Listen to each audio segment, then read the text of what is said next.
nídìí iṣẹ́ tíátà lénìí. Ipò ẹni tá a lè pè ní àgbà ọ̀jẹ̀ nípò tóun náà wà. Tá a wá ní àlejò mi. Orúkọ àlejò mi ni Abímbọ́lá Àgbékẹ́ Oshin, tí ọ̀pọ̀lọpọ̀ ènìyàn mọ̀ sí Bimbo Oshin. Aya Ọláìbírónkẹ́ tó dolóògbé lọ́jọ́sí, tí gbogbo ènìyàn mọ̀ sí Dúdú Heritage. Àbí Abímbọ́lá Àgbékẹ́ Oshin lọ́jọ́ 24 oṣù keje ọdún 1971, that is 24th of July 1971. Ìlú Ondo la bí Bimbo Oshin sí. Bimbo Oshin is the second to the last child of the family. Orúkọ àwọn òbí tó bí Bimbo Oshin ni Pa Ọlásànmí Theophilus Oshin àti ìyá wa Oshin. Bimbo Oshin lọ sí iléèwé alákọ̀ọ́bẹ̀rẹ̀ ní St. Anne's Londo. Lẹ́yìn náà ló lọ sí iléèwé Star Primary School nílùú Ilé-Ifẹ̀. Bimbo Oshin tẹ̀síwájú nínú ẹ̀kọ́ rẹ̀ ní iléèwé Girls Academy tó wà ní Sangros ní ìlú Èkó, ìpínlẹ̀ Ondo, ìlú Ilé-Ifẹ̀ àti Èkó ní àwọn ìlú tí Bimbo Oshin gbé dàgbà. Bimbo Oshin wọlé sọ́gbà University Èkó, that is University of Lagos, níbi tó ti kẹ́kọ̀ọ́ tó lóyìnbó ń pè ní philosophy. Ẹ wo, láti ilẹ̀ níṣẹ́ tíátà ti wo Bimbo Oshin láti máa ṣe, ṣùgbọ́n tí àwọn òbí àti ẹ̀gbọ́n rẹ̀ fárígá pé láéláé kò lè jọ. Nínú jam form ẹ̀ lọ́dún náà lọ́hùn-ún, theatre arts ló fẹ́ kọ síbẹ̀, ṣùgbọ́n tí àwọn òbí rẹ̀ fárígá, ìdí nìyẹn tó fi mú philosophy. Ẹ wò, níbi tá a dé yìí, ẹ jẹ́ kí n dátọ́ mi. Gbé mi jù sílẹ̀. Ó mọ̀ pé mi kì í ṣe báyìí nìkan bí oṣù mẹ́ta sẹ́yìn. Kí ló wá ṣe ẹ́ tí ò ṣe èèyàn rí o lásìkò yìí? Àbẹ̀ ti gbá yán mi. Ṣé kò yẹ kára ti fún ẹ látijọ́ yìí? Mo ti lóyún. Ó ṣẹlẹ̀. Àṣàsìkò kan náà tí ẹ lájọ́ ń ṣẹ̀ṣẹ̀ ọ̀rọ̀ wá sí. Èmi náà mà ti lóyún. Lóòótọ́, ayọ̀ abara tíntín. Báwo wá ni? Ṣé o ti sọ fún Ládì? Èmi mà ti dá Ládì nù bí omi ìṣanwọ́. Àkàndé mo lóyún fún. Àkàndé wo? Àkàndé ọba idán ni. Tèmi bàjẹ́. Ayé mi ta pa òbí gúgúrú. Àkàndé tó máa kú ẹ mọ́lẹ̀ màá ló ta lù mí. Àgbẹjọ, nǹkan tó máa darí wa rúre. Ọ̀rẹ́ rẹ́rẹ́ wà láì dá ni ẹ. Èmi la láì dá. Bẹ́ẹ̀ni. Àbí wọn gan ọ lẹ́nu méjì tó dá wàhálà sílẹ̀. Àṣé kí ní Àkàndé ń wọ̀jẹ tẹ́lẹ̀ ló fi rún mú. Ìwọ ti gbàgbé ta sọ lọ́jọ́ kìíní àná lórí Àkàndé yìí lọ́jọ́ sí. Fọlákẹ́, ìjọ mọ̀ pé nínú gbogbo aṣọ ta kó lọ fún àwọn ẹgbẹ́ wa, eléyìí gan-an ni wọ́n náà fẹ́ ṣá. Àti bí mo ti sọ fún ẹ tẹ́lẹ̀, pélé ló gbòde yìí sí. Òun gángan lọ́wọ́ tó fẹ́ra màá mi wá rà ń bíbá yìí. Mi wàá mọ̀ bóyá ṣì máa rí bíi mẹ́ta sí. Torí ìkan nínú wọn sọ fún mi pé òun fẹ́ mẹ́ta. Ẹ kúrò dẹ̀ ma. Ẹ kúrò dẹ̀. Ṣé dáadáa ni? Ẹ kújọ́ mẹ́ta. Ṣẹ̀ṣẹ̀ ń lọ. Adúpẹ́ ma. Àwọn ará ilé ń kọ́. Ọmọ wa ma. Ẹlẹ́. Bísí. Ẹ káàsán. Bísí obìnrin. Ẹ kújọ́ mẹ́ta. Bísí kan báyìí. Ó ga jù. Mama. Ó serious. Fọlákẹ́. Ó mà tójọ́ mẹ́ta kẹ. Ọ̀rẹ́ ẹ̀ ò sọ fún ẹ pé mò ń béèrè ẹ gbogbo ìgbà ni. Mo béèrè ẹ jù. Fọlákẹ́ bèbí mi ò mí torí ẹ mo ṣe ń ṣàkọ. Torí tí ẹni bàbá ṣe ń dẹmọ. Torí ẹ mo ṣe ń ṣàkọ. Owó tí mo tẹ́ torí ẹ mo ṣe ń tẹ̀sán. Bísí lójú ẹ ọ̀rọ̀ Fọlákẹ́ yóò tí ì bọ́ sí látijọ́ tí mo ti ń lé Fọlákẹ́ kí ló dé tó dẹ̀ mú kọ́ndíṣọ̀n tí mo wà. Ẹ ní sùúrù, ṣé yín náà fẹ́ pé kó jẹ́ pé ẹ̀ẹ̀kan tẹ́ ti bá sọ̀rọ̀ kó dẹ̀ ti sọ fún yín pé òun ti gbọ́ ni. Látọ̀dún gbọ́ràn tí mo ti ń lé Fọlákẹ́ Bísí. Màmá ẹ jẹ́ ká sòótọ́ ọ̀rọ̀ fúnra wa. Ọlọ́run tẹ́ bá wo pápá níbi tí pápá ti ń ṣeré lọ́wọ́ báyìí àìmọye àwọn guys tó jẹ́ pé wọ́n máa fún pápá lọ́wọ́ lójú ní gbogbo ẹ̀. Pápá ò ní wo bẹ̀ rárá torí Fọlákẹ́ lásán ó ti gba tiẹ̀ Ọlọ́run ẹ bá sọ̀rọ̀ ó kì í sí bọ́dì. Tó dẹ̀ mú kọ́ndíṣọ̀n tí mo wà. Mo ti gbọ́ màá bá sọ̀rọ̀. Bá mi bá sọ̀rọ̀ ni o. Ó jọ mí lójú gan-an Ọlọ́run. Fọlákẹ́. Ẹni gbọ́dọ̀ yá máa kún tẹ́lẹ̀ àwọn ọmọ ọba jágbé náà. Wo iyì lọ́ba ń forí bíbẹ́ ṣe o, ọba kan kì í mẹ̀jẹ̀. Àkàndé dẹ̀ ti bẹ̀ mí, ó ní kí n bóun bẹ́ẹ̀ sọ̀rọ̀. Kó o dẹ̀ sọ fún pé ó gbọ́ kó jẹ ẹ níhò. Bísí, ṣé kò sí nǹkan míì lára ẹ̀? Mo ní mi ilé kájí wéré. Jọ̀wọ́ má bẹ̀bí lẹ́bẹ̀ òṣì. Jọ kó rẹ sọ̀hún jọ. Aláṣejù ni ẹ. Ṣé ajíwéré ò ń ṣe èèyàn ni? Ṣé wọ́n lè folórin ni? Mo lè fẹ́ o. Ẹni tó jalè ló bọ́mọ jẹ́. Kò ṣáàyà wèrè. Lọ fẹ́ ń gbà yẹn. Ìwọ́n ló mọ wàhálà. Fọlákẹ́ lóyún. Ṣé lóòótọ́ ló pò nú ẹ̀ fún Bísí lóyún? Bẹ́ẹ̀ni sọ̀rọ̀ lóṣù lè ní aláìda. wo ìwọ ọmọkùnrin ó máa lé ní oníbà. akẹ́yìn jẹ́ ọmọ pé dìre díẹ̀ ẹ jọ èmi mo bí ọmọ ẹ̀ wàláì ló gbọ́ ọlọ́run yóò lé yóò bá tó bá kàn án kọ́ má bàa yóò wọ̀ta sí o yóò sì bá yóò kọ jẹ́ o. ẹ jọ bàbá bá mi ti ṣe. ẹ má bà yé mi jẹ́ o ọmọ mi ni o. ọjọ́ tí wọ́n fẹ́ sọ̀rọ̀ ó lọ oríṣiríṣi ó tún ń dọ́bìnrin lọ ká kúlù fún ẹ. ọmọ mi èmi lọ jọ you are my things ọlọ́run winner o winner winner o winner abas you don win o winner pátápátá you go win forever winner.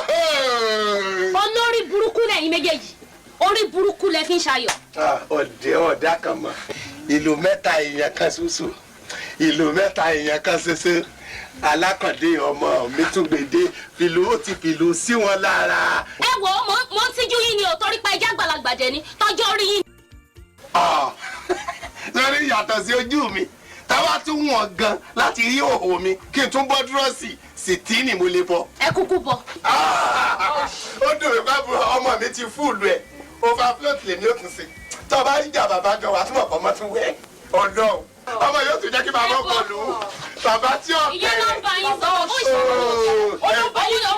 òun lẹ ṣojú. PMI mo tẹ̀síwájú o báwo ni Bimbo Oshin ṣe bẹ̀rẹ̀ iṣẹ́ tíátà gan-an torí pé philosophy àti theatre art kò jọra wọn.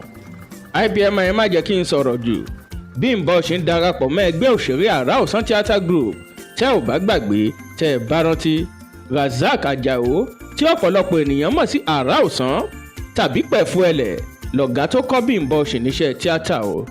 sinimá àkọ́kọ́ tí Bimbo Oshin máa ṣe lábẹ́ ọ̀gá rẹ̀ ni ò jáde síta kí n má gbàgbé láti jẹ́ kẹ́ ẹ mọ̀ o.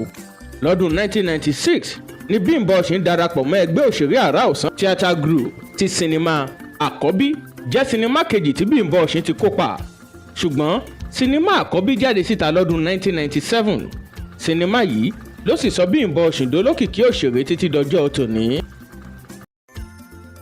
fẹ̀kàntẹ́lẹ̀ làwọn èèyàn ti mọ̀ pé ìrẹ́pọ̀ tó gún mọ́ ló wà láàrin àrà ọ̀sán ògògó Yínká Quadri àti Abbey Lanre tó ṣe pé wọ́n máa jọ ń kọ́mọ lùgbọ́nì that is to say gbogbo àwọn aṣíwájú yìí ni Bimbo Oshin gbà lọ́gàá nídìí iṣẹ́ tíátà.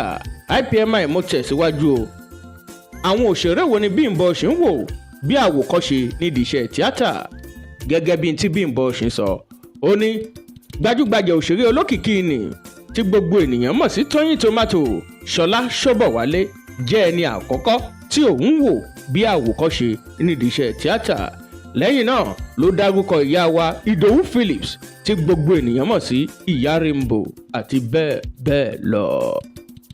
látàyè VHS táwọn kan ń pè ní fídíò kẹsẹ̀ tó fi dórí VCD àní táyé fi dáyé YouTube yìí ni Bimbo Oshin ti wà nídìí iṣẹ́ tíátà o tó sì ń dàbí ẹ̀dùn tó ń rọ̀ bí òwe.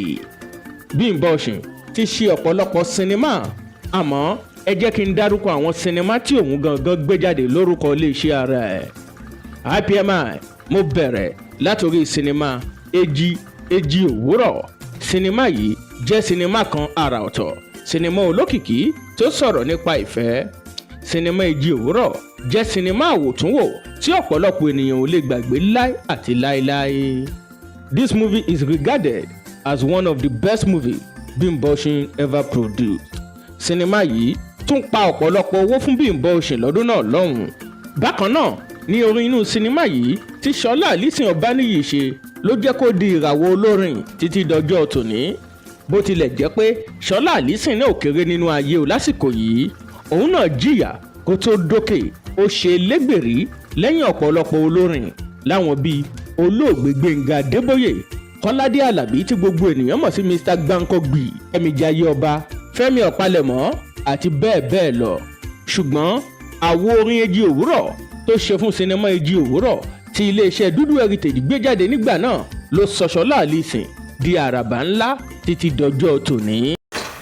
kúlẹ̀ ọkọ mi ṣé òbí ló pé mo pẹ́. ta lọ́kọ ẹ mo ní ta lọ́kọ ẹ ìwọ àṣàlá ìlójú sí ni ẹ aṣọ òní tìjú kọ́bọ̀ ìyẹn pé ọmọ àkàndé ajíwèrè ẹ tún ti bẹ̀rẹ̀ sí ní tẹ̀lé ayé lọ sí kọ̀rọ̀ ọmọ elépo ni ẹ ti túbọ̀ ẹ̀fọ́ mo ti rí ẹ bẹ́ẹ̀.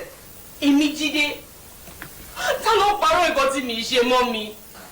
Ẹ̀wọ̀n alábòsí ni ẹ. Tí ò bá jẹ́ wípé ìwà àtọmọkùnrin yẹn ẹ ti bẹ̀rẹ̀ sí ní ṣera ní ṣekúṣe nínú ilé mi, kí ló máa kí láyà láti rán èèyàn wá pé ìwọ jáde nínú ilé tèmi? Kàyéfì ni gbogbo ọ̀rọ̀ tó sọ yìí jẹ́ fún mi o. Kúrò àkọ́dé láti ìjọ tó ti sá kúrò lẹ́yìn. Wọ́n tó bá pa ẹ̀rọ lórí burúkú fún mi nínú ilé tí n bá gbá ojú ẹ̀ ayọ̀ lé mi ní ọwọ́. Tùwọ́ mi ìparọ́.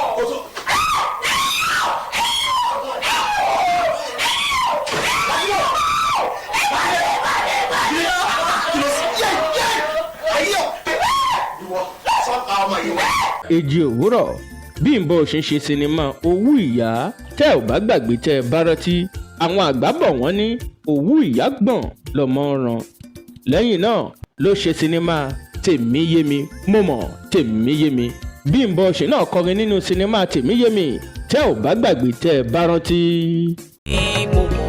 Tèmi yé mi, mo ní tèmi yé mi, mo mọ̀. Tèmi yé mi, ohun mo ṣe mi ṣọkọ gẹ́gẹ́. Tèmi yé mi, ohun mo ṣe mi ṣọkọ gẹ́gẹ́. Tèmi yé mi, dákun má fi mí sílẹ̀ ọkọ mi. Tí mo bá ṣẹ̀ ọ́ ó dáríjì mi. Mi ò mọ ohun tí mo ṣe tó fi mí nù.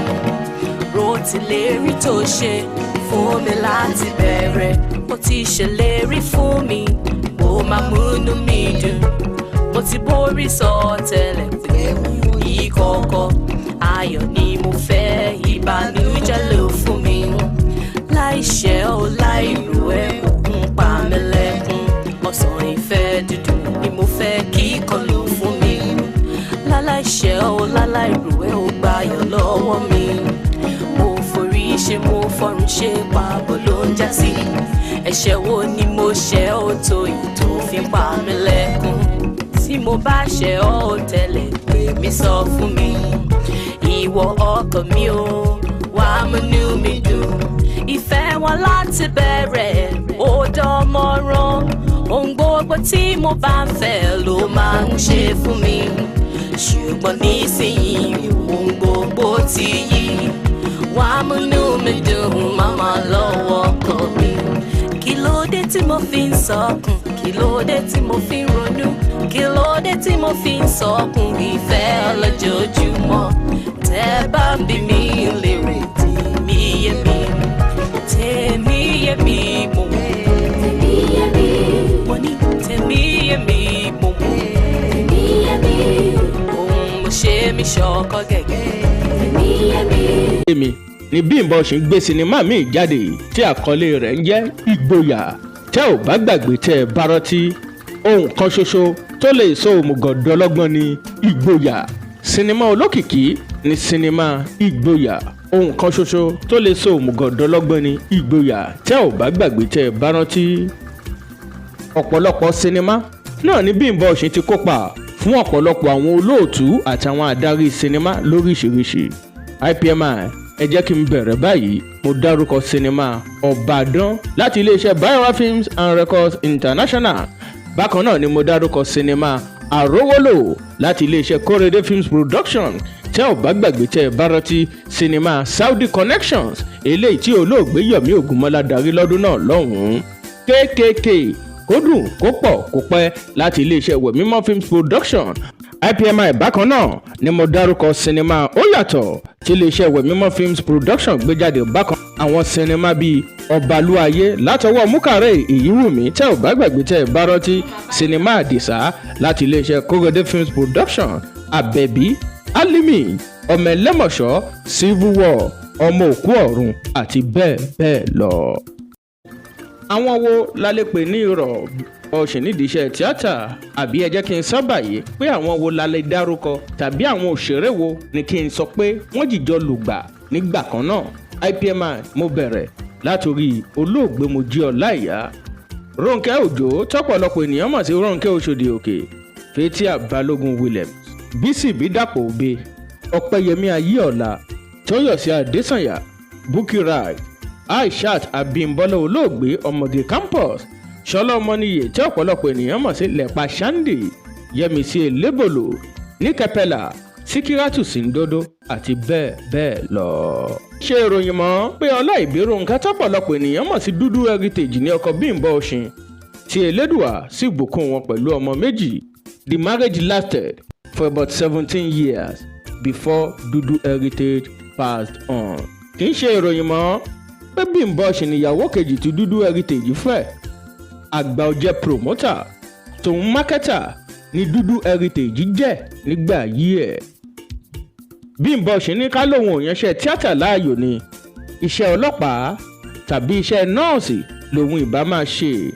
ó ní iṣẹ́ náà wu òun púpọ̀. àwọn wo la lè pè lọ́rẹ̀ẹ́ Bímbọ́ Oshin nídìí iṣẹ́ tíátà tá a bá ní tanra wa. Jaiye Kuti la lè pè ní awo Bímbọ́ Oshin. ọ̀rẹ́ tímọ́tímọ́ ni wọ́n. òṣèré ọ̀sẹ̀ yìí lẹ̀ ń wò lọ́wọ́ lórí ìkànnì IPTV YouTube channel promoting our cultural heritage. ẹ má gbàgbé láti láìkì fídíò wa kẹ́ẹ̀dẹ̀ subscribe sí channel wa. kí ni nǹkan tẹ́yìn náà mọ̀ tẹ́ ẹ lè sọ fún wa nípa Bímbọ́lá Àgbékẹ́ Oshin? ẹ má gbàgbé láti drop kọ́mẹ́ǹtì yín. kí làwọn nǹkan mẹ́rin tí Bímbọ́ Oshin lòun máa ń gbéyẹ̀wò kóun tó gba sinimá láti ṣe? àbí ẹ jẹ́ kí n sọ pé kó tó gbà láti kópa nínú sinimá kankan. ìkíní rèé, Bímbọ́ Oshin sọ pé òun máa ń yẹ ìwé ìtàn wò dáadáa, that is ntọ́lọ́yìnbó ń pè ní script. ìkejì, ó lóun máa ń ṣàyẹ̀wò irúfẹ́ àwọn ẹni tí òun ò bá ṣiṣẹ́ lóko. ìdí ni pé òun fẹ́ mọ̀ bóyá àwọn tí kìí fiṣẹ́ ṣeré ni tàbí àwọn tó jáfáfá lẹ́nu ògbìn. ìkẹta rèé, ó lẹ́ni tó bá máa darí sinimá tọ́lọ́yìnbó ń pè ní director. ó ló ṣe pàtàkì sóun, òun gbọ́dọ̀ mọ̀ ẹni tí yóò darí sinimá tóun ti fẹ́ kópa. ìkẹrin rèé, ó lóun á wá béèrè iye tán fẹ́ sọ fóun, dàtí tùsé owó rèé ọjà rèé. IPMI, ẹ jẹ́ kí n ṣẹnu ní déédéé síbí lórí ètò wa òṣèré ọ̀sẹ̀ yìí tó lóyìnbó ń pè ní Artist of the Week. tó bá tún dijọ́ mẹ́jọ ẹ jẹ́ ká pàdé fákọ̀tún ètò Artist of the Week. ẹ ṣé.